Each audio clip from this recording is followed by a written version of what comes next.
काले से पूर्व क्लास पे देखिला तो सब ना नहीं। अनुपमा देखिला टी क्लास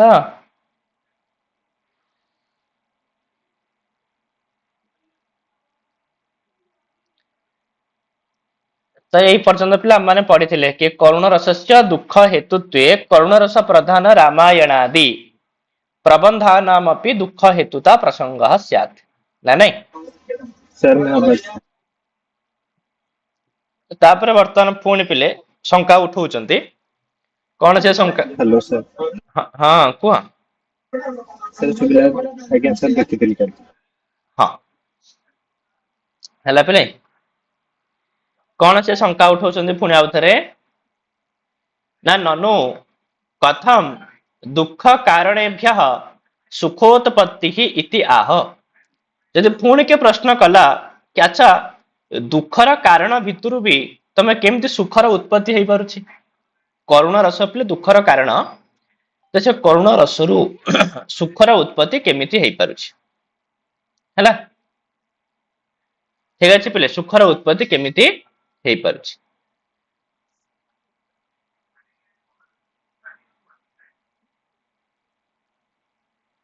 ठीक अछि पिले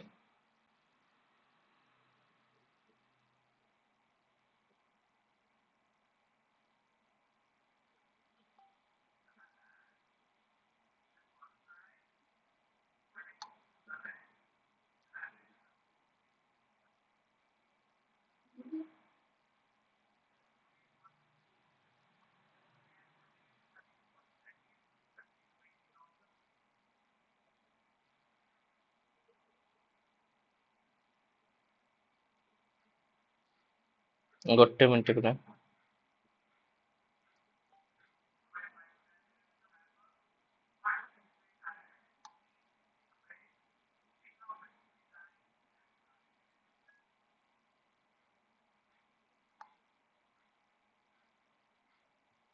हैला। ननु कथम दुख कारणेभ्यः सुखोत्पत्ति इति आह। तले दुखर कारण भितरु सुखर उत्पत्ति केमिति हेई पारुछि हैला। ना हमें पहले छाड़ी देले ऊपर किछि हाँ तो ये छाड़ी देथिले पिले ठीक ठीक अछि। तो ए पर्यंत पिले से आम माने काली के पिले पढ़िथिले तापर से कहउचंदी एहा परे पुनः शंका जात हैला कि दुखर कारण करुणरु सुखर उत्पत्ति किपरि हेउछि। तो सुखर उत्पत्ति केमति हेई पारुछि। तापर श्री विश्वनाथ कविराज कहिले ताकू समाधान करिया को जाईकरी कि लोक आश्रय कारणरु शोक हर्षादिर कारणरु प्राप्त करिथिबा राम वनवासादिरु एही जगतरे लौकिक शोक हर्ष हैला आदि जात होइथाय। देख आम लौकिक जीवन रे ठीक अच्छे घरे मनकर जोटा आम व्यवहार रे पिले का घर गोटे निज लोक मनकर कहार चलीगला तो निहाती भाव में पिले दुख ही जात हम ना नहीं निहाती भाव में पिले दुख ही जात हम कि घरे पिले कौन से नुआ पिलाटे जन्म नेला तो निहाती भाव में घरे पिले खुशी ही जात हम समस्त मन में पिले कौन आसो खुशी ही आसो। तेज ये जो दुख सुख ये सब पिले लौकिक ये सब दुख सुख पिले कौन ये सब लौकिक पिले जोटा कि आम समाज रे चलछि हैला। तो सेतिपाई कहला कि लोक आश्रय कारणरू माने जोटा आम मानकर डे टू डे लाइफ रे पिले होउछि तो सेठी शोक आउ हर्षादिर कारणरू जेउ सब प्राप्त होउछि राम वनवासादि परिका घटना तो सेथिरु पिले जगत रे लौकिक शोक हर्ष आदि पिले जात ही थाए। किंतु काव्य आश्रय कारणरू जितले एई जिंसटा कोनसी काव्य को आश्रय करि नै जाए बा कोनसी नाटक को आश्रय करिकि नै जाए सेते बेले से सब पिला लौकिक हेकि रुहेनी से सब किछि पिला अलौकिक विभावादि को प्राप्त करंती आ से भलिया अलौकिक विभावादि को प्राप्त करिथिबा राम वनवास आदि रूपले सुख ही उत्पन्न हुए। अर्थात सेई जिंसटा माने मनकर पिले मनकर कहार घरे के निज लोकड़ा चली गला से जिनसटा नॉर्मली लाइफ रे पिले दुख दब किंतु से जिनसटा जदि कौन सी काव्य कौन सी नाटक रे हैला तले सी पिले दुख दबनी से जिनसटा पिले सुख दे थाए कहीं से पिला लौकिक घटना है ना से बर्तमान अलौकिक विभाव आज हो जाइए पिले बुझेला आलंबन विभाव कि पिले उद्दीपन विभाव हो सारी तो यही कथा को जदि हमें मानि नबा ताले एतरे कौन क्षति हो जाउछि କିଛି ଅସୁବିଧା ହବନି ଏଥିରେ ହେଲା। ତ ସେଇ କଥା ପିଲେ ବିଶ୍ୱନାଥ କହୁଛନ୍ତି ନନୁ କଥମ ଦୁଃଖ କାରଣେଭ୍ୟଃ ସୁଖ ଉତ୍ପତ୍ତି ଇତି ଆହ।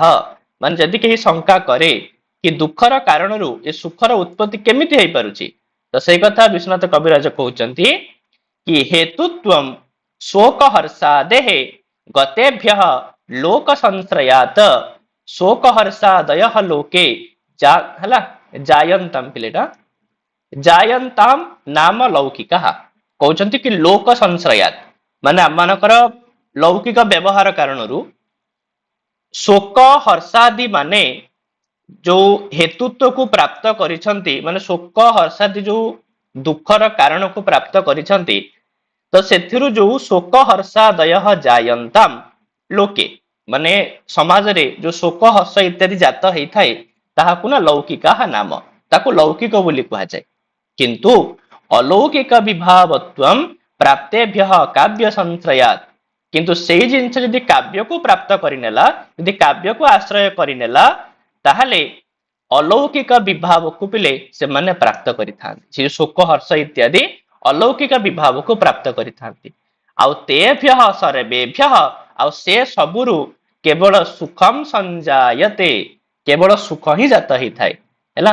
ଅପି ଇତି କା କ୍ଷତି, ଯଦି ଏମିତି ମାନି ନିଆଯାଏ ମଧ୍ୟ ତାହେଲେ କଣ କ୍ଷତି ହେଇଯାଉଛି, କିଛି ଅସୁବିଧା ନାହିଁ ହେଲା। ଅର୍ଥାତ ସେଇ ସେମ ଘଟଣା ପିଲେ ରାମ ବନବାସ ଆଦି ଘଟଣା ଯଦି ଲୌକିକରେ ଘଟୁଛି, ସମାଜରେ ଘଟୁଛି, ତାହେଲେ ପିଲେ ଦୁଃଖର କାରଣ ସିଏ ହବ, କାହିଁକି ନା ଯେହେତୁ ପ୍ରସଙ୍ଗ ପିଲେ ଲୌକିକ ଅଟେ। କିନ୍ତୁ ଯଦି ସେ ପ୍ରସଙ୍ଗ ପିଲେ ପଳେଇ ଯାଉଛି କୋଉଠିକି, କାବ୍ୟ ନାଟକକୁ ପଳେଇ ଯାଉଛି, ତେବେ ସେଠି ସିଏ ପିଲା ଲୌକିକ ଘଟଣା ହେଇକି ରହିଯିବନି, ସେ ହେଇଯିବ ପିଲା ଅଲୌକିକ ବିଭାବ, ଆଉ ଯାହାକି ସୁଖର ହିଁ କାରଣ ହବ। ତ ବୁଝିବ ପିଲେ ନା ନାଇଁ? ତ ଏସବୁ ପରେ ସେ କହୁଛନ୍ତି, ତ ତାକୁ ପିଲେ ବୁଝେଇ ଦେଇକି ଆହୁରି ମଧ୍ୟ ସ୍ପଷ୍ଟ କରୁଛନ୍ତି କି ଯେଉଁ ସବୁ ରାମ ବନବାସ ଆଦିକୁ ଲୋକରେ ଦୁଃଖର କାରଣ ବୋଲି କୁହାଯାଏ, ସେମାନେ କାବ୍ୟ ଓ ନାଟ୍ୟରେ ବିନ୍ୟସ୍ତ ହୋଇ ଅଲୌକିକ ବିଭାବନ ବ୍ୟାପାର ଯୁକ୍ତ ହେବା କାରଣରୁ ସେମାନଙ୍କୁ ଆଉ କାରଣ ଶବ୍ଦରେ ଅଭିହିତ ନ ହୋଇ ଅଲୌକିକ ବିଭାବ ଶବ୍ଦରେ ଅଭିହିତ ହୋଇଥାନ୍ତି। ତ କହିବାକୁ ସେ ଚାହୁଁଛନ୍ତି କି ଯୋଉ ରାମ ବନବାସ ଆଦି ଘଟଣା ଯୋଉମାନେ କି ଦୁଃଖର କାରଣ ବୋଲି ଆମେ ଯାହାକୁ କହୁଛେ ନର୍ମାଲି ଲୌକିକରେ, କିନ୍ତୁ ସେଇ ଜିନିଷ ଯେତେବେଳେ କାବ୍ୟ ଓ ନାଟକକୁ ପଳେଇ ଯିବ, ତେବେ ତାକୁ ଆଉ ପିଲେ ଦୁଃଖର କାରଣ ବୋଲି କୁହାଯିବନି, ତାଙ୍କ ପାଇଁ ଆଉ କାରଣ ଶବ୍ଦ ପିଲେ ରହିବନି। କାହିଁକି ନା ସେମାନେ ପିଲେ ଗୋଟେ ଅଲୌକିକ ବିଭାବନ ନାମକ ବ୍ୟାପାର ଦ୍ଵାରା ଯୁକ୍ତ ହେଇଯିବେ, ଯାହା ଫଳରେ ସେମାନେ ଆଉ କାରଣ ନ ହେଇକିରି ସେମାନେ ହେଇଯିବେ ଅଲୌକିକ ବିଭାବ ଶବ୍ଦ। ତ ଏହି ଶବ୍ଦରେ ସେମାନେ ପିଲା ଅଭିହିତ ହେଇଥାନ୍ତି, ବା ଏ ଶବ୍ଦରେ ତାଙ୍କୁ ଆମେ ମାନେ ପିଲେ କହିଥାଉ। ମାନେ କୌଣସି ପିଲା ଉତ୍ତର ରାମଚରିତ ନାଟକରେ ରାମ ବନବାସ, ଏଟାକୁ ପିଲା ଆମେ କଣ କହିବା, ବିଭାବ ବୋଲି କହିବା ହେଲା। କୋଉ କୋଉ ବିଭାବ, ଉଦ୍ଦୀପନ ବିଭାବ, ଆରେ ଆଲମ୍ବନ ବିଭାବ ନୁହେଁ ନା ପିଲେ, ଉଦ୍ଦୀପନ ବିଭାବ। ତ ସେଥିପାଇଁ ସେ କହୁଛନ୍ତି ଏମାନେ ଗୋଟେ ଅଲୌକିକ ବିଭାବ ଶବ୍ଦକୁ ପିଲେ ବା ବିଭାବ ଶବ୍ଦରେ ଏମାନେ ପରିଚିତ ହେଇଯାଇଥାନ୍ତି। ଆଉ ସେମାନଙ୍କ ଠାରୁ ସେହିପରି ସୁଖ ଜାତ ହୋଇଥାଏ, ଯେପରି ରତି କ୍ରୀଡ଼ାରେ ଦନ୍ତାଘାତ ନଖକ୍ଷତ ଆଦିରୁ ସୁଖ ହିଁ ଜାତ ହୋଇଥାଏ। ଯେମିତି ରତି କ୍ରୀଡ଼ା ସମୟରେ ଯଦି ଦନ୍ତାଘାତ ନଖକ୍ଷତ ଏସବୁ ଶରୀରକୁ କଷ୍ଟ ଦଉଥିଲେ ମଧ୍ୟ ସେ ସମୟରେ ଏମାନେ କଷ୍ଟର କାରଣ ନ ହେଇକିରି ବରଂ ସୁଖର କାରଣ ହେଇଥାନ୍ତି। ତ ଠିକ ସେମିତିକା ଏ ଯୋଉ ରାମ ବନବାସ ଆଦି କାରଣ ଅଛି, ଯାହାକି ଦୁଃଖର କାରଣ, ସେମାନେ କାବ୍ୟ ନାଟକରେ ଯଦି ପହଞ୍ଚି ଯିବେ, ତାହେଲେ ସେମାନେ ପିଲା ଆଉ ଦୁଃଖର କାରଣ ନ ହେଇକିରି ସେମାନେ ଅଲୌକିକ ବିଭାବ ହେଇଯିବେ, ଆଉ ଯାହାକି କେବଳ ସୁଖ ହିଁ ଦେଇଥାଏ, ଆନନ୍ଦ ହିଁ ଦେଇଥାଏ ହେଲା। ଏଣୁ ଲୌକିକ ଶୋକ ହର୍ଷାଦି କାରଣରୁ ଲୌକିକ ଶୋକ ହର୍ଷାଦି ଜାତ ହୋଇଥାନ୍ତି। ଆଉ ଏହା ଲୌକିକ ନିୟମ ଅଟେ, ଏହା ପିଲେ ସମାଜର ନିୟମ ଅଟେ, ଲୋକର ନିୟମ ଅଟେ। କାବ୍ୟରେ କିନ୍ତୁ ସମସ୍ତ ବିଭାବାଦିରୁ ସୁଖ ହିଁ ଜାତ ହୋଇଥାଏ। ଏହି ନିୟମ କାରଣରୁ କୌଣସି ଦୋଷ ଏଥିରେ ନାହିଁ। ଯେମିତିକି ବିଶ୍ୱନାଥ ମଧ୍ୟ ସେଇ କଥା ହିଁ କହୁଛନ୍ତି ପିଲେ ସ୍ପଷ୍ଟ କରିକିରି କି ଯେ ଖଲୁ ରାମ ବନବାସାଦୟଃ ଲୋକେ ଦୁଃଖ କାରଣାନି ଇତି ଉଚ୍ୟନ୍ତେ, ତ ଯେଉଁ ସବୁ ରାମ ବନବାସ ଆଦି ଘଟଣାକୁ ଆମମାନେ ଲୋକରେ ସମାଜରେ ଦୁଃଖର କାରଣ ବୋଲି କହିଥାଉ, તે ଏବହି, ଆଉ ସେଇମାନେ ହିଁ ଯଦି କାବ୍ୟ ନାଟ୍ୟ ସମର୍ପିତ, ଯଦି କାବ୍ୟ ଆଉ ନାଟକରେ ରହିଯାଆନ୍ତି, ତାହେଲେ ଅଲୌକିକ ବିଭାବନ ବ୍ୟାପାର ବତ୍ତୟା, ତ ଏମାନେ ଅଲୌକିକ ବିଭାବନ ବ୍ୟାପାର ଦ୍ଵାରା ଯୁକ୍ତ ହେଇଯିବେ, ଯାହା ଫଳରେ କାରଣ ଶବ୍ଦ ବାଚ୍ୟତାମ୍ ବିହାୟ, ତାଙ୍କୁ ଯୋଉ କାରଣ ଶବ୍ଦରେ କୁହାଯାଉଥିଲା, ତ ସେମାନେ ନିଜର କାରଣ ଶବ୍ଦର ବାଚ୍ୟତାକୁ ତ୍ୟାଗ କରିବେ, ମାନେ ତାଙ୍କ କାରଣ ବୋଲି କୁହାଯିବ ନାହିଁ। ଆଉ କଣ କୁହାଯିବ ନା ଅଲୌକିକ ବିଭାବ ଶବ୍ଦ ବାଚ୍ୟତ୍ୱം ଭଜନ୍ତେ, ସେମାନେ ଅଲୌକିକ ବିଭାବ ଶବ୍ଦରେ ସେମାନଙ୍କୁ କୁହାଯିବ। ଆଉ ତେଭ୍ୟ ଚ, ଆଉ ସେମାନଙ୍କ ଠାରୁ ସୁରତେ ମାନେ ରତି କ୍ରୀଡ଼ା ସମୟରେ ଦନ୍ତାଘାତା ଦିଭ୍ୟ ଇବ ସୁଖମ ଏବ ଜାୟତେ, ଆଉ ସେ ସବୁଠାରୁ ତ ରତି କ୍ରୀଡ଼ାରେ ଦନ୍ତାଘାତ ଇତ୍ୟାଦି ପରିକା ଇତ୍ୟାଦିରୁ ଯେମିତି ସୁଖ ମିଳେ, ତ ସେମାନଙ୍କ ଠାରୁ ମଧ୍ୟ ସେମିତି ସୁଖ ହିଁ ଜାତ ହେବ। ଅତଶ୍ଚ ଏଣୁ ଲୌକିକ ଶୋକ ହର୍ଷାଦି କାରଣେଭ୍ୟ ଲୌକିକ ଶୋକ ହର୍ଷାଦୟ ଜାୟନ୍ତେ, ତ ଲୌକିକ ଶୋକ ହର୍ଷାଦି କାରଣ ଠାରୁ ଲୌକିକ ଶୋକ ହର୍ଷ ଇତ୍ୟାଦି ହିଁ ଜାତ ହେଇଥାଏ। ଇତି ଲୋକେ ଏବ ପ୍ରତି ନିୟମ, ଏହା କେବଳ ଲୌକିକରେ ହିଁ ନିୟମ ପିଲେ। କାବ୍ये ପୁନଃ, କିନ୍ତୁ କାବ୍ୟରେ ସର୍ବେଭ୍ୟ ଅପି ବିଭାବାଦିଭ୍ୟ ସୁଖମ ଏବ ଜାୟତେ, ତ ସମସ୍ତ ବିଭାବ ଆଦି ଠାରୁ ସୁଖ ହିଁ ଜାତ ହେଇଥାଏ। ଇତି ନିୟମାତ ନ କଶ୍ଚିତ୍ ଦୋଷ, ତ ଏହି ନିୟମ କାରଣରୁ କୌଣସି ଦୋଷ ସେଥିରେ ନାହିଁ। ହେଲା, ଆରେ ବୁଝି ହବ ଟିପିଲେ ନା ନାଇଁ? ତ ସେଇ ଲାଷ୍ଟ ଲାଇନ ଆଜ୍ଞା ଆଜ୍ଞା କଣ ବୁଝିପାରିଲନି କୁହ? ସେ ସବୁ ବୁଝିପାରିଲେ ଯେ ଲାଷ୍ଟ ଟା ଯୋଉଟା ଟିକେ କହିଲେ ଟିକେ ଆଉଥରେ। ହଁ, କାବ୍ୟ ପୁନଃ ତ କାବ୍ୟରେ ଏ ସମସ୍ତଙ୍କ ଠାରୁ ତ ସର୍ବେଭ୍ୟ ବିଭାବାଦ୍ୟ ଅପି, ତ ସମସ୍ତ ବିଭାବାଦୀ ମାନଙ୍କ ଠାରୁ ମଧ୍ୟ ସୁଖମ ଏବ ଜାୟତେ, ସୁଖ ହିଁ ଜାତ ହେଇଥାଏ। ତ ଏହା ହିଁ ନିୟମ, ସେଥିପାଇଁ ନ କଶ୍ଚିତ୍ ଦୋଷ, ସେଥିପାଇଁ ଏହା କୌଣସି ଦୋଷ ନୁହେଁ। ଠିକ ଅଛି। ଆଜ୍ଞା ସାର୍ ସୁଖ ଦୁଃଖ ଟା ମାନେ ବିଭାବ କି ଅନୁଭାବ କେମିତି ମାନେ ଜଣା ପଡିବ? ଆରେ ବିଭାବ ଦି ପ୍ରକାର ପରା, ଆଲମ୍ବନ ବିଭାବ ଆଉ ଉଦ୍ଦୀପନ ବିଭାବ। ଆଜ୍ଞା ତ ଯାହା ଠାରେ ପିଲା ହଉଛି ତ ସେ ଆଲମ୍ବନ, ଆଉ ବାକି ଯୋଉ ପାରିପାର୍ଶ୍ୱିକ ଘଟଣା ପିଲେ ଏ ସବୁ ଯାକ ଉଦ୍ଦୀପନ। ବୁଝିହଉଛି? ତ ଏଇମାନେ ହିଁ ତ ସୁଖ ଆଜ୍ଞା ଦୁଃଖର କାରଣ ହେଇଥାନ୍ତି। ହେଲା, ଦନ୍ତାଘାତର ସମାସଟା କଣ ହବ? ଦନ୍ତାଘାତଟି ଦନ୍ତେ ହି ଘାତ ଦନ୍ତାଘାତ। ଖର୍ବସ୍ତୁଳନ୍ତମ୍ ଗଜେନ୍ଦ୍ର ବଦନମରେ ଯୋଉ ଦନ୍ତା ୟୁଜ ହେଇଛି ସେ ତାର ଅର୍ଥ କଣ?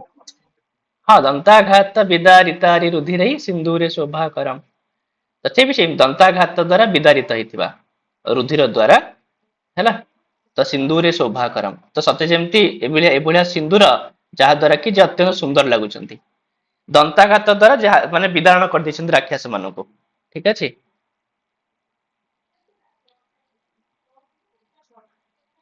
ତ ସେଠି ବି ସେ ଦନ୍ତାଘାତରେ ସେଇଆ, ଦନ୍ତେ ହି ଘାତ ଦନ୍ତାଘାତ। ଚାଲ, ସେଠି ଦନ୍ତାଭ୍ୟାମ ଘାତଃ। କାହିଁ ଦିଟା ଦାନ୍ତ ନା। ଚାଲ, ତାପରେ ପୁନଶ୍ଚ ଏକ ଶଙ୍କା ପିଲେ ଜାତ ହେଲା କି କାବ୍ୟରେ ବିନ୍ୟସ୍ତ ବିଭାବାଦିରୁ ସୁଖ ହିଁ ଜାତ ହୋଇଥାଏ ଯଦି, ତେବେ ହରିଶ୍ଚନ୍ଦ୍ରାଦିଙ୍କର ଚରିତ୍ର ଦର୍ଶନ ଶ୍ରବଣ ଫଳରେ କିପରି ଅଶ୍ରୁପାତ ହୋଇଥାଏ? ହେଲା, ତ ପୁଣି ଜଣେ ପିଲେ ପ୍ରଶ୍ନ କଲା, ମାନେ ପୁଣି ଶଙ୍କା ଉଠେଇଲା। କଣ ସେ ଶଙ୍କା?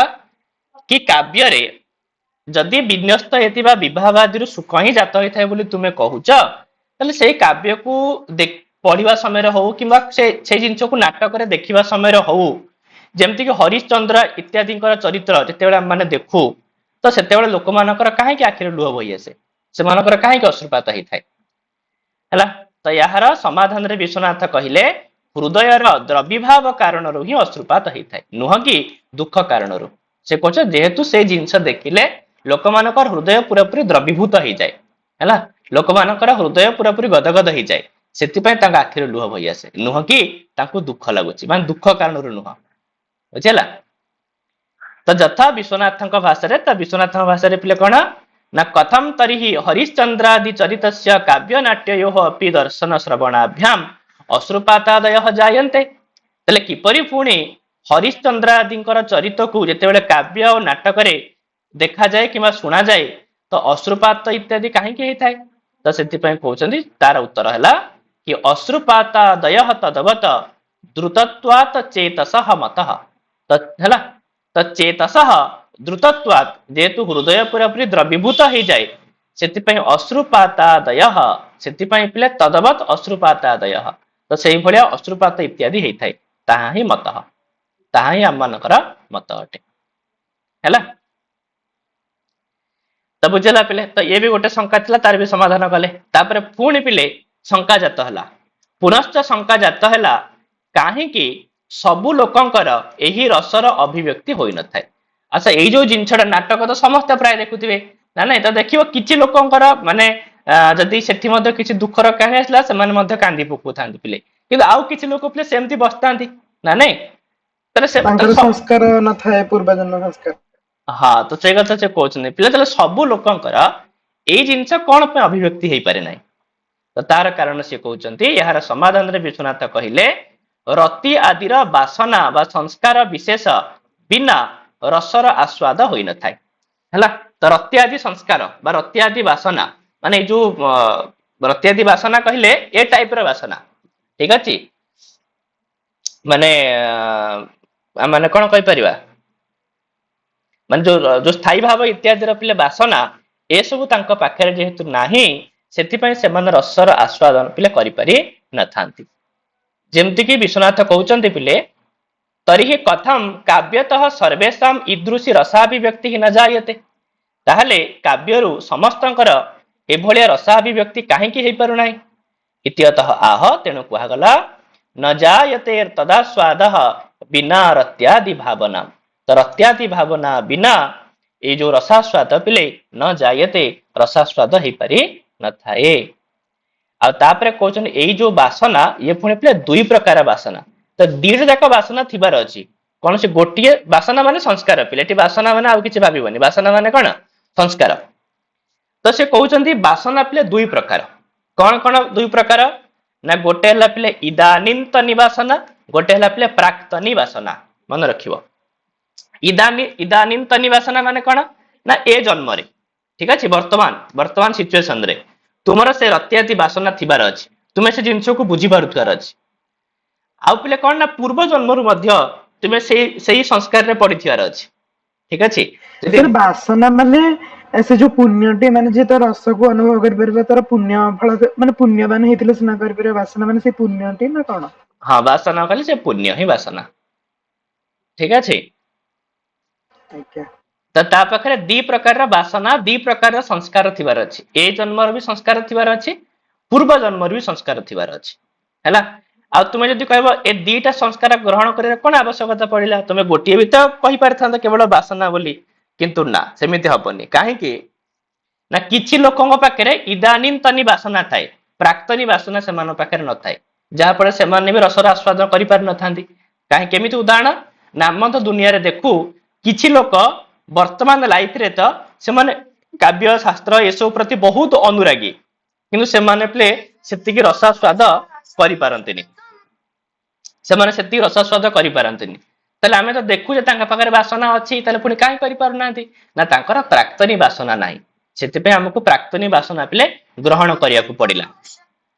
ପୁଣି ମଧ୍ୟ ଆମମାନେ ବହୁତ ଥର ଦେଖୁ କି କିଛି ଲୋକଙ୍କର ପ୍ରାକ୍ତନୀ ବାସନା ତ ଥାଏ, କିନ୍ତୁ ପିଲା ବର୍ତ୍ତମାନର ବାସନା ନଥାଏ, ଯାହା ଫଳରେ ସେମାନେ ବି କରିପାରନ୍ତିନି। ଯଥା ଉଦାହରଣ କିଛି ମାନେ କଣ ବୈଦିକ ବ୍ରାହ୍ମଣ ଇତ୍ୟାଦି ହେଇଗଲେ, ବା କୌଣସି ମାନେ କଣ ମାନେ ଅତ୍ୟନ୍ତ ପ୍ରଚଣ୍ଡ ମୀମାଂସକ କିମ୍ବା ପିଲେ ପ୍ରଚଣ୍ଡ ନ୍ୟାୟିକ ହେଇଗଲେ, ତେବେ ସେମାନଙ୍କ ପାଖରେ ତ ପୂର୍ବ ଜନ୍ମର ବାସନା ଥିଲେ ମଧ୍ୟ ଏ ଜନ୍ମରେ ତାଙ୍କର ଆଉ ବାସନା ନାହିଁ। ସେମାନଙ୍କର ସେ ଯୋଉ ରତି ଇତ୍ୟାଦି ବାସନା ତାଙ୍କର ନାହିଁ, ସେମାନଙ୍କର ବାସନା, ସେମାନଙ୍କ ସଂସ୍କାର ଗୋଟେ ଭିନ୍ନ ପ୍ରକାରର। ତ ସେଥିପାଇଁ ସେମାନେ ବି ରସାସ୍ୱାଦ କରିପାରିନଥାନ୍ତି। ଅର୍ଥାତ ଆମେ ଏଥିରୁ ଜାଣିପାରିବା କି ସେମାନଙ୍କ ପାଖରେ ପ୍ରାକ୍ତନୀ ବାସନା ଥିଲେ ଥାଉ ପଛେ, କିନ୍ତୁ ଇଦାନିନ୍ତନି ବାସନା କାହିଁକି ଦେଖିବାକୁ ମିଳୁନାହିଁ। ତ ସେଥିପାଇଁ ଆମକୁ ବାସନାକୁ ପିଲେ ଦୁଇ ପ୍ରକାର କରିବାକୁ ପଡିଲା। ଗୋଟେ ହେଲା ଇଦାନିନ୍ତନି ବାସନା, ଗୋଟେ ହେଲା ପିଲେ ପ୍ରାକ୍ତନୀ ବାସନା। ସେ କହିଲେ କି ଇଦାନିନ୍ତନି ବାସନାକୁ ଯଦି ଆମେ ଗ୍ରହଣ ନ କରିବା, ତାହେଲେ ବୈଦିକ ବୃଦ୍ଧ ମୀମାଂସକ ମାନଙ୍କର ମଧ୍ୟ ରସାସ୍ୱାଦ ହୋଇଥାନ୍ତା, କିନ୍ତୁ ସେମାନଙ୍କର ତ ହଉନି, ମାନେ ତାଙ୍କ ପାଖରେ ଇଦାନିନ୍ତନି ବାସନା ପିଲେ ନାହିଁ। ଆଉ ପ୍ରାକ୍ତନୀ ବାସନା କଥା କାହିଁ କହିଲେ? ନା ଯଦି ଆମେ ପ୍ରାକ୍ତନୀ ବାସନାକୁ ନ ଗ୍ରହଣ କରିବା, ତେବେ ଏହି ସଂସାରରେ ଏମିତି ବି କିଛି ରାଗୀ ମାନେ ଅଛନ୍ତି, ହେଲା, ଯେଉଁମାନଙ୍କର ରସାସ୍ୱାଦ ହୋଇନଥାଏ। ସେମାନଙ୍କର ତ ଇଦାନିନ୍ତନି ବାସନା ଅଛି, ତାହେଲେ ପୁଣି କାହିଁକି ହଉନି? ନା ହେଲା ହେଲା କାହିଁକି ନା ସେମାନଙ୍କର ପିଲେ ପ୍ରାକ୍ତନୀ ବାସନା ସେମାନଙ୍କର ନାହିଁ। ବୁଝିଲା ପିଲେ? ତ ସେଇ କଥା ବିଶ୍ୱନାଥ କବିରାଜ ସାର୍ ଏଟା ବୁଝିହେଲାନି ସାର୍, ଆପଣ ତ ଏଇଟା କହିଲେ କି ମାନେ ପ୍ରାକ୍ତନୀର କହୁଥିଲେ, ପୁଣି କଣ ଇଦାନିନ୍ତନି କହୁଛନ୍ତି? ଏଇ ଯୋଉ ଏଇଟା କଣ ହେଲା ଅସୁବିଧା କହୁନା? ସେ ପ୍ରଥମେ କହିଲେ କି ଯୋଉ ବୃଦ୍ଧ ଆଉ ମୀମାଂସକ ମାନଙ୍କର ହଉନି କାରଣ ତାଙ୍କର ଇଦାନିନ୍ତନି ବାସନା ନାହିଁ। ହୁଁ କିଛି ଲୋକଙ୍କର ଇଦାନୀନ୍ତନ ସେଥିପାଇଁ ବାସନା ଅଛି, ଯେମିତି କିଛି ଅନୁରାଗୀ ମାନେ ଅଛନ୍ତି ସଂସାରରେ, କିନ୍ତୁ ସେମାନଙ୍କର ରସାସ୍ୱାଦ ହଉନି। ତାହେଲେ ୟାର ମାନେ ସେମାନଙ୍କର କୋଉ ବାସନା ନାହିଁ? ପ୍ରାକ୍ତନୀ ବାସନା ନାହିଁ। ଆଜ୍ଞା। ବୁଝିପାଇଲ? ଆଉ ବୃଦ୍ଧ ମୀମାଂସା ମାନଙ୍କର ଇଦାନିନ୍ତନି ବାସନା ନାହିଁ। ହଁ। ଆଉ ଯଦି ତମେ ପ୍ରାକ୍ତନୀ ବାସନାକୁ ନ ଗ୍ରହଣ କରିଥାନ୍ତ, ତାହେଲେ ସେମାନଙ୍କର ବି ତ ରସାସ୍ୱାଦ ହେଇପାରିଥାନ୍ତା। ଯୋଉ ଅନୁରାଗୀ ମାନେ ଅଛନ୍ତି, ଯୋଉମାନଙ୍କର ଏବେ ବି ବାସନା ରହିଛି, ଇଦାନୀନ୍ତନୀ ବାସନା ରହିଛି, ହେଲା। ତ ସେଇ କଥା ପିଲା ବିଶ୍ୱନାଥ ତାଙ୍କ ଭାଷାରେ କଣ କହୁଛନ୍ତି ନା, ବାସନା ଚ ଇଦାନୀନ୍ତନି ପ୍ରାକ୍ତନୀ ଚ ରସାସ୍ୱାଦ ହେତୁ। ବାସନା ଗୋଟେ ହେଲା ଇଦାନୀନ୍ତନି, ଗୋଟେ ହେଲା ପ୍ରାକ୍ତନୀ, ଯାହାକି ରସାସ୍ୱାଦର କାରଣ ହେଇଥାଏ। ତତ୍ର ଯଦି ଆଦ୍ୟ ନ ସ୍ୟାତ୍, ଯଦି ପିଲା ପ୍ରଥମଟାକୁ ଆମେ ଗ୍ରହଣ ନ କରିବା, ମାନେ ଇଦାନୀନ୍ତନକି ଗ୍ରହଣ ନ କରିବା, ତାହେଲେ ଶ୍ରୋତ୍ରିୟ ଜରନ ମୀମାଂସକାଦି ନାମ ଅପି ସହ ସ୍ୟାତ୍। ତାହେଲେ ଯୋଉମାନେ ବୈଦିକ ହେଲା, ଆଉ ପିଲା ବୃଦ୍ଧ ମୀମାଂସକ, ସେମାନଙ୍କର ମଧ୍ୟ ରସାସ୍ୱାଦ ହେଇଯାଇଥାନ୍ତା, କିନ୍ତୁ ସେମାନଙ୍କର ହଉନି। ଆଉ ଯଦି ଦ୍ୱିତୀୟ ନସ୍ୟା, ଯଦି ଦ୍ୱିତୀୟକୁ ତୁମେ ଗ୍ରହଣ ନ କରିବ, ତାହେଲେ ଯୋଉ ରାଗୀ ମାନଙ୍କର ମଧ୍ୟ, କିଛି ରାଗୀ ମାନଙ୍କର ମଧ୍ୟ ଯୋଉ ରସ ଉଦ୍ବୋଧ ଦେଖାଯାଉ ନାହିଁ, ତାହା ହେଇନଥାନ୍ତା, ମାନେ ସେମାନଙ୍କୁ ବି ରସର ଉଦ୍ବୋଧ ହେଇଥାନ୍ତା, କିନ୍ତୁ ସେମାନଙ୍କୁ ହଉନି। ୟାର ମାନେ ସେମାନଙ୍କ ପାଖରେ ପ୍ରାକ୍ତନୀ ବାସନା ପିଲେ ନାହିଁ। ଠିକ ଅଛି।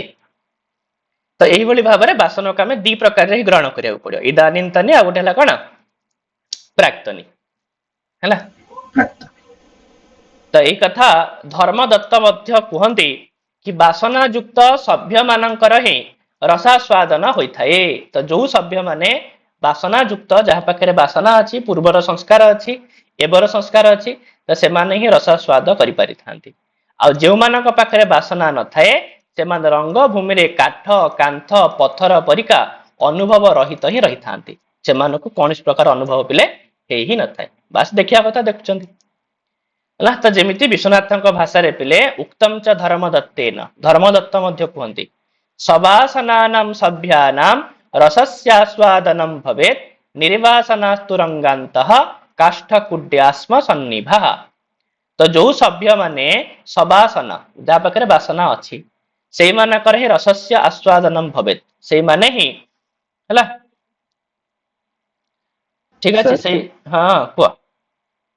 ସାର୍ ରଙ୍ଗଭୂମି ଏଠି ରଙ୍ଗମଞ୍ଚ। ହଁ।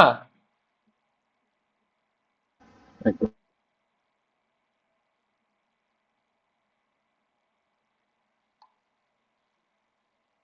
ଠିକ ଅଛି ପିଲେ।